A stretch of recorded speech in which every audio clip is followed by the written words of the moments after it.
सबको जय यीशु की।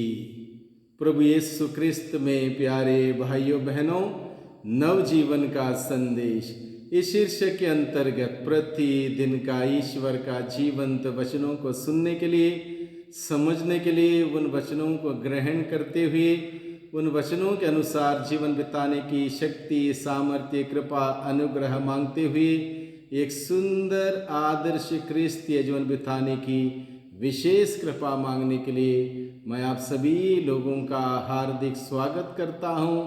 आज सितंबर की 4 तारीख है, बृहस्पतिवार का दिन है और आज के दिन में मनन चिंतन करने के लिए हम सबों को विषय दिया है संत लूकस के द्वारा रचित सुसमाचार अध्याय 5 पद संख्या 1 से 11 का प्रसंग है।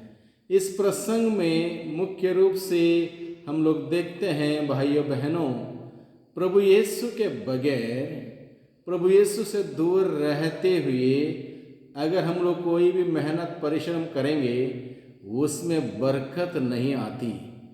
प्रभु हमारे जीवन में आएंगे, प्रभु का वचन हमारे जीवन में आएगा और प्रभु के वचन के अनुसार जब हम कार्य करेंगे, जिएंगे, निश्चित रूप से बहुतायत की आशीष हम सबों को मिलेगी। और ऐसा जब होगा, हमें ईश्वरीय अनुभव होगा। जब ईश्वरीय अनुभव होगा, प्रभु के लिए, प्रभु के कार्यों को करने के लिए हम अपने आप को समर्पित कर सकते हैं। आज के सुसमाचार में हम लोग देखते हैं पेतरुस, सिमोन पेतरुस और उसके साझेदार जो मछली मारने का काम किया करते थे, उनके जीवन में असफलता मिली। एक दिन ऐसा हुआ कि कोई भी मछली वो पकड़ नहीं पाए, कुछ नहीं मिला, जाल खाली रहा, नाव खाली रहा, उनके जेबें खाली रहीं, उनका दिल, उनका मन खाली रहा, वे उदास रहे।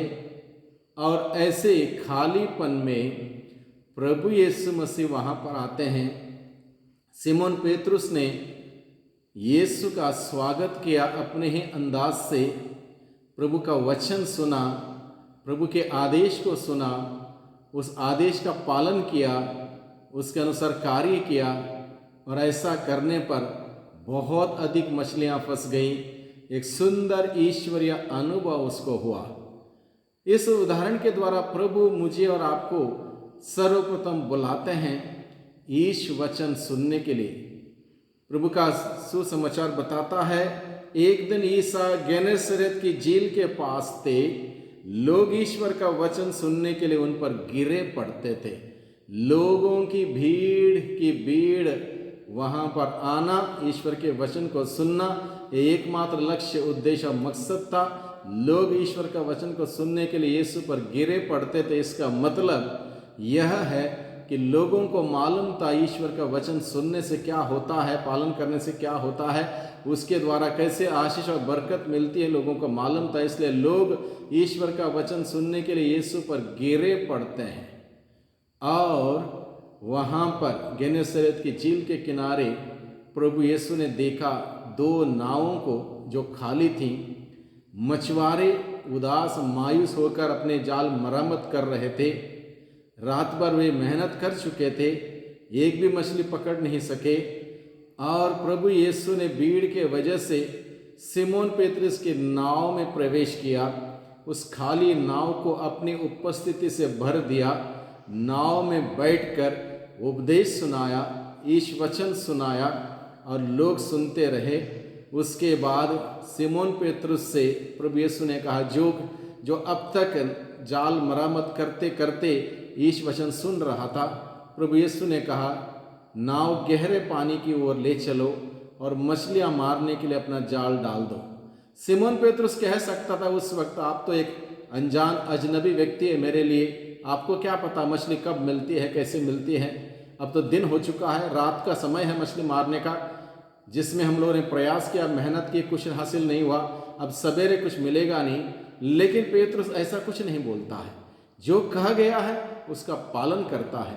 आदेश दिया गया, नाव गहरे पानी की ओर ले चलो, उस आदेश का पालन किया, सवाल नहीं किया।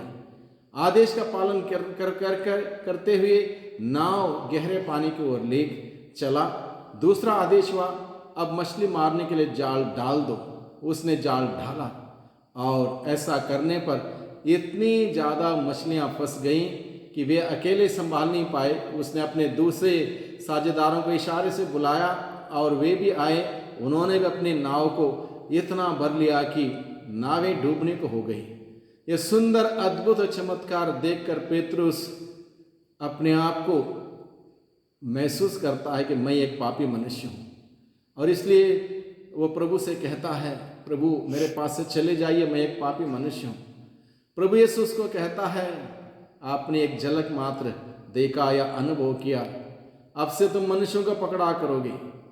और इस प्रकार से प्रभु यीशु पेतरुस को बुलाता है उसका अनुसरण करने के लिए। और अंत में हम लोग देखते हैं पेतरुस सब कुछ छोड़कर अपना नाव, अपना जाल, अपनी मछली, अपने पैसे, अपना धंधा, अपने कामकाज, अपने साझेदार, सब कुछ, अपने घर, अपने परिवार, सब कुछ छोड़कर यीशु के पीछे हो लेता है तुरंत। यानी कि इतना गहरा अनुभव पेतरुस को हुआ, और इस प्रकार से अपने आप को पूर्ण रूप से यीशु के हाथों में निछावर करता है। प्यारे भाइयों बहनों, इस प्रसंग के द्वारा प्रभु हम सबों को सिखाता है, अगर हम यीशु के बगैर, यीशु के वचन के बगैर, यीशु पर विश्वास किए बगैर, यीशु पर भरोसा किए बगैर अपने बलबूते विश्वास करते हुए कोई भी काम करेंगे तो हम हो सकता असफल होंगे, हार जाएंगे। जैसे पेतरुस ने कुछ नहीं पकड़ा, रात भर मेहनत की, परिश्रम किया, कुछ मिला नहीं। यीशु का वचन सुना, यीशु का आदेश सुना, उसका पालन किया, सब कुछ मिल गया, और इतना मिल गया भरपूर मात्रा में, और ईश्वरीय अनुभव मिला। और ईश्वरीय अनुभव उसको और आगे ले चलता है, और वह यीशु का अनुसरण करता है। यीशु ने उसको अपना उत्तराधिकारी बनाया।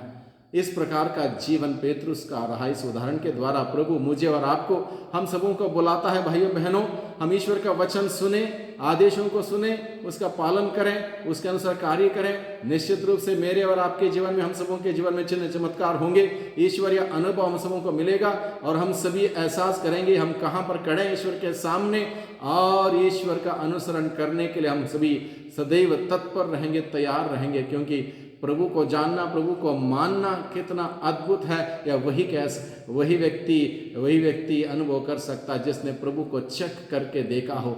इसलिए स्रोतकर्ता लिखता है, परख करके देखो कि प्रभु कितना भला है।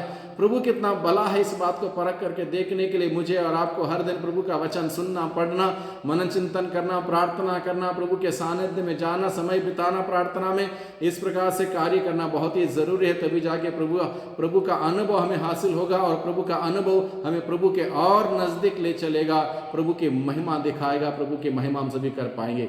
इसलिए भाइयों बहनों, आज के वचनों के लिए प्रभु को धन्यवाद दें। उन वचनों के अनुसार जीवन बिताने के लिए प्रभु से शक्ति सामर्थ्य मांगे। हमारे दुर्बलता में प्रभु हमारी ताकत बनकर हमारी अगुवाई करें, मार्गदर्शन करें, जिससे कि हम सभी निरंतर प्रभु प्रेम में, विश्वास में आगे बढ़ते जाएं। सबको धन्यवाद, सबको जय यीशु की।